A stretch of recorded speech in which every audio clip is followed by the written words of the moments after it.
Hi, thank you for watching my exit presentation on induction program. My name is Anjanette Escalante.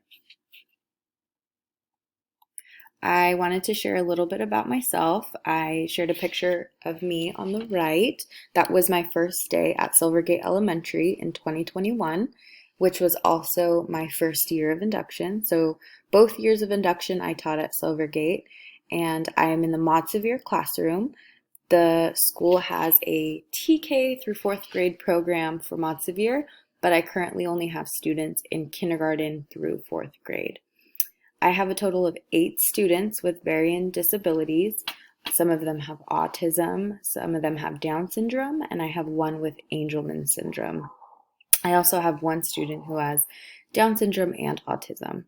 So our routine and daily schedule is very structured. We have academics sprinkled throughout the day in small group, whole group, but the bulk of the academics are done in centers or academic rotations. And this gives the opportunity for everything to be individualized, from lessons to worksheets to accommodations to using high tech, low tech, all of it. I find that academic rotations works best for my students, and I get to meet the needs of all learners and spend more individual time with them.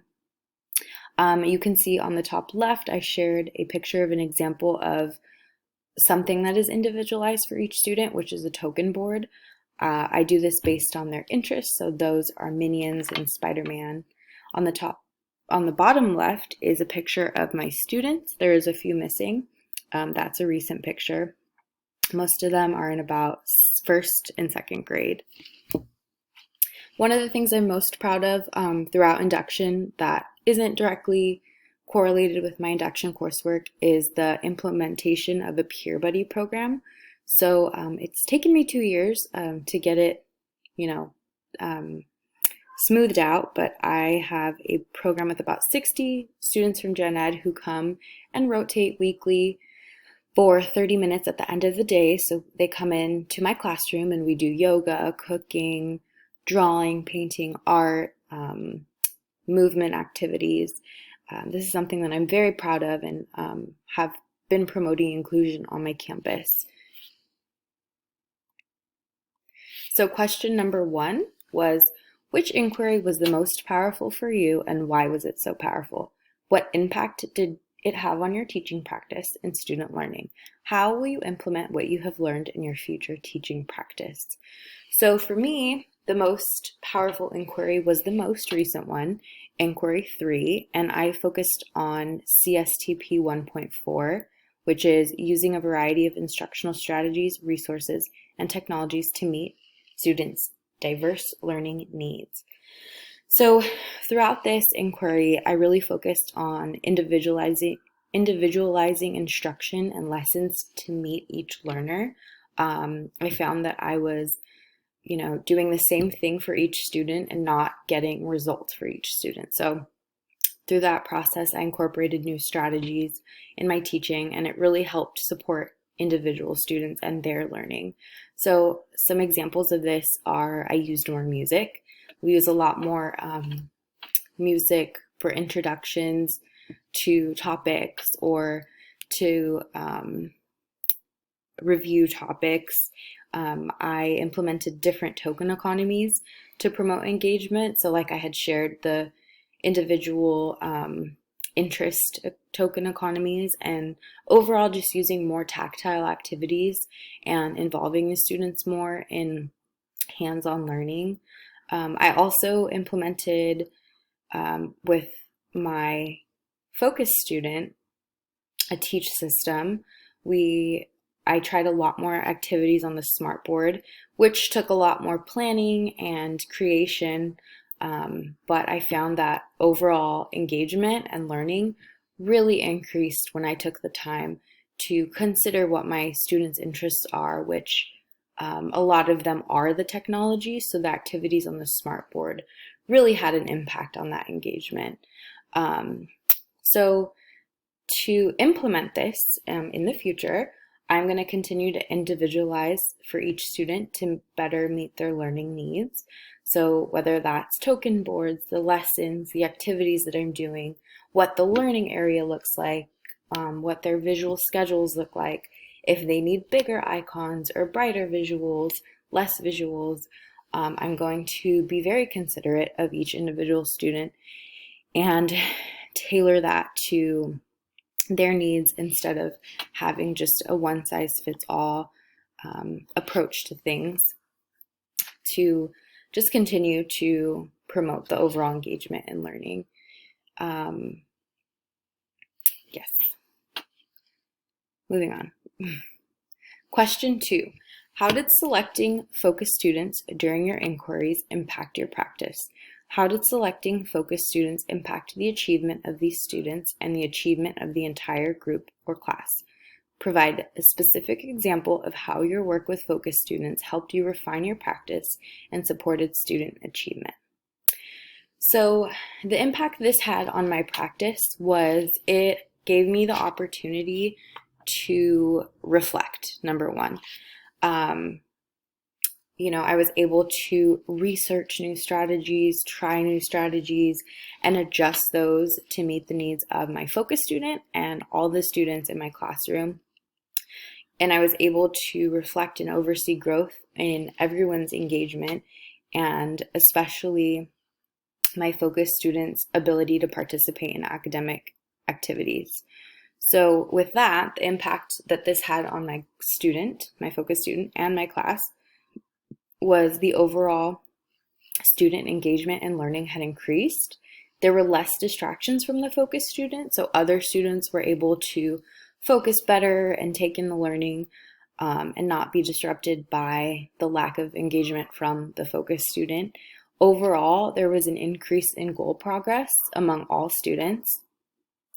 And for my focus student, a specific example is that prior to this experience, he was not able to sit and complete an academic task or sit in a chair and listen to whole group. And through this experience, being so reflective and trying a new teach system and trying a new area for him for his learning, my focus student is now able to sit at a desk and in a chair, and he can work when it's individual time or whole group, and he can engage in those academic tasks and learning now, which it may be a minute or 2 minutes, but it's progress from 0 minutes or, several seconds. So before all of this reflection and research, I was using strategies that worked for other students and not him. So being able to take the time to reflect and focus on this one student, I was able to individualize and plan for his specific needs, and I feel like that benefited him greatly, and he's continuing to make progress and show growth. So a specific example is that his token economy is not a 5-token economy like the other students. His is color-coded, and it's a 1, 2, 3. So he learned that after the first task, he gets a token. After the second task, he gets a token. After the third task, he gets his item. And he understands the cause and effect. And this has greatly, greatly benefited the structure and routine and his engagement and learning. So I'm very excited to see that and to see his overall continued growth with engagement and academic learning. Some of the most influential parts of induction. So question 3 was, describe the most influential aspect of the induction program on your teaching practice and explain how participating in the induction program has changed your practice, and provide one specific example of your growth. So I believe the most influential parts of induction were the opportunities for reflection and having a mentor. So being forced or able to reflect, I found a lot of areas that needed growth, and I really focused on them and were able to identify what I could do better, what I could do differently, what I was already doing that was great. And just having this reflection really has helped me grow as an educator and helped me understand how to fill in the gaps in certain areas. And then having a mentor as a resource has been such a big deal for me. My mentor has provided not only emotional support and guidance as an educator with resources, how to implement a phonics program, how to correspond with parents in a professional way. I've just greatly appreciated my experience with my mentor, and I am so glad that we've had this opportunity to go through this program with a mentor. My growth as an educator, my biggest areas of growth were in data collection and IEP goal writing. So throughout this induction process, part of my inquiries were creating a data collection system, being consistent with the data collection, and being mindful of analyzing and using that to create IEP goals and write better IEP goals. So I definitely am glad that I got to focus on that aspect, because I feel like it has helped me become a better education specialist. And I find that when it's time to write an IEP, I have data that I've collected that I can then use to write a meaningful goal that will help students continue in their learning and their growth. Question 4 is, how has the process of reflection shaped your teaching practice and impacted student learning? How will you continue to utilize reflection on your practice in the future? So, the process of reflection, really, I'm just the awareness of my teaching practices. I mentioned before what I was doing that was great and what needed improvement and what needed to be learned all over again.